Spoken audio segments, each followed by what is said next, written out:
Hello students, आज बहुत दिनों बाद फिर से मैं उपस्थित हुआ हूँ आपको पढ़ाने के लिए डीपी सर इंग्लिश क्लासेस के माध्यम से। तो आज मैं शुरू कर रहा हूँ इंटरमीडिएट का इंग्लिश ग्रामर पोर्शन। और उसको शुरू करने से पहले मैं थोड़ा सा इसके बारे में बता देना चाहता हूँ कि क्लास 12th और क्लास 11th का जो ग्रामर का पोर्शन है वो एक ही है। और थोड़ा सा इंट्रोडक्शन में दे देना चाहता हूँ। इंट्रोडक्शन,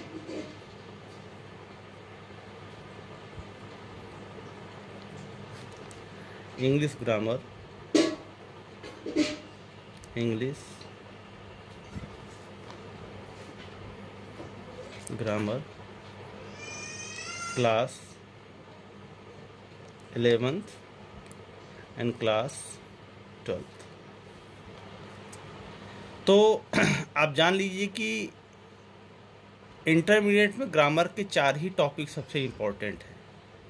पहला टॉपिक का नाम है ट्रांसफॉर्मेशन। ट्रांसफॉर्मेशन। दूसरी टॉपिक का नाम है सिंथेसिस। और तीसरी टॉपिक का नाम है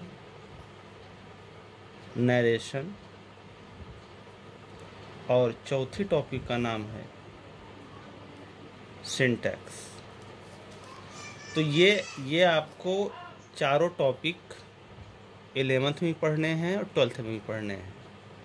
क्योंकि पहले क्या था कि दो डिवाइड थे, लेकिन अब क्या है कि 11th में भी चारों दे दिया है, 12th में भी चारों दे दिया है, जो कि पढ़ने आपको चारों ही हैं। तो ये अहम सबसे इम्पोर्टेंट ये 4 टॉपिक्स हैं इंग्लिश ग्रामर में, जो कि आपको कंप्लीटली इसको पढ़ना है। तो हम शुरुआत करते हैं ट्रांसफॉर्मेशन से। ट्रांसफॉर्मेशन के बाद में सिंथेसिस, सिंथेसिस के बाद में नरेशन, और नरेशन के बाद में सिंटैक्स का ज्ञान कराएंगे। तो सबसे पहले हम स्टार्ट करते हैं ट्रांसफॉर्मेशन। ट्रांसफॉर्मेशन।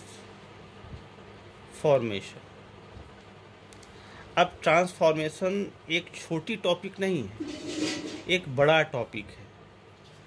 अब इस ट्रांसफॉर्मेशन टॉपिक के अंतर्गत ढेर सारे नियम आपको मिलेंगे, कई स्टेप्स आपको मिलेंगे। तो वो सब हम आपको बाद में बताएंगे। सबसे पहले हम आपको बताएंगे ट्रांसफॉर्मेशन को हिंदी में हम क्या कहते हैं, और ट्रांसफॉर्मेशन के अंतर्गत हमें करना क्या होता है।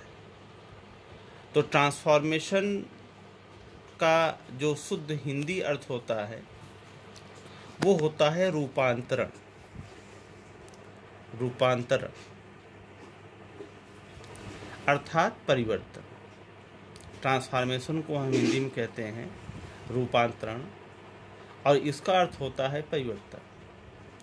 इसमें हम करते क्या हैं, पूरे ट्रांसफॉर्मेशन के अंतर्गत हमें करना क्या होता है, सबसे पहले आप इसे जान लीजिए। पूरे ट्रांसफॉर्मेशन के अंतर्गत हम किसी एक सेंटेंस को, मान लो कोई सेंटेंस है, किसी एक सेंटेंस को हम एक अवस्था से दूसरी अवस्था में ऐसे बदलते हैं कि पूरा का पूरा वाक्य बदल जाए, लेकिन वाक्य का अर्थ न बदले। फिर से बता दे रहा हूँ कि in transformation a sentence should be changed from one form to another without changing its sense. कोई भी एक सेंटेंस दे दिया गया और उसके ब्रैकेट में लिख दिया जाता है कि हमें किस में बदलना है, तो हमको उस सेंटेंस को उसी फॉर्म में बदलना है जिस फॉर्म में ब्रैकेट में लिखा गया है।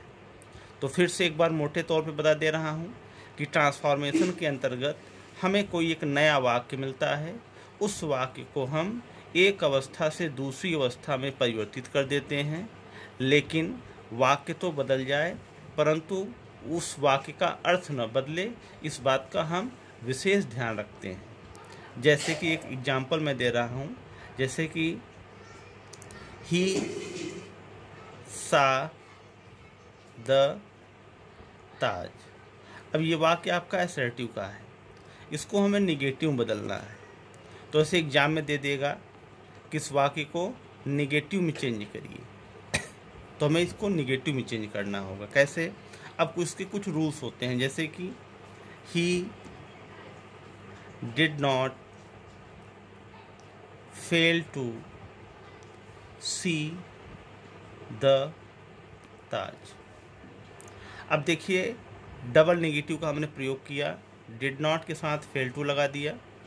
वाक्य का अर्थ वही रहा कि वह ताजमहल को देखने में असफल नहीं हुआ, अर्थात कि देखा, लेकिन वाक्य हमारा असर्टिव से नेगेटिव चेंज हो गया। जैसे कि एक एग्जाम्पल और दे रहा हूँ कि he is too fat to run, इतना ही लेते हैं।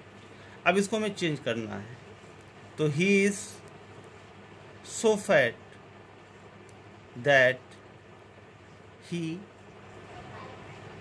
Can not run. तो ये वाक्य देखिए असर्टिव का है, ये नेगेटिव हो गया। ये वाक्य दिया गया है, इसको लिखा जाए, इसको बोल दिया जाएगा कि इसको आप रिमूव टू में चेंज करिए, तो वाक्य आपका रिमूव टू में चेंज हो गया है। तो वाक्य का स्वरूप बदल गया, लेकिन वाक्य का अर्थ नहीं बदला। बस ऐसे ढेर सारे एग्जाम्पल्स आपको मिलेंगे। ये तो हमने केवल इंट्रोडक्शन दिया है कि किस तरीके से हम एक वाक्य को एक अवस्था से दूसरी अवस्था में बदल देते हैं, लेकिन वाक्य का अर्थ नहीं बदलता है, लेकिन वाक्य बदल जाता है। बस यही आपको सावधानी पूरे ट्रांसफॉर्मेशन में करनी होगी कि पूरा का पूरा वाक्य हमारा एक अवस्था से दूसरी अवस्था में बदल जाए, लेकिन वाक्य का अर्थ न बदले।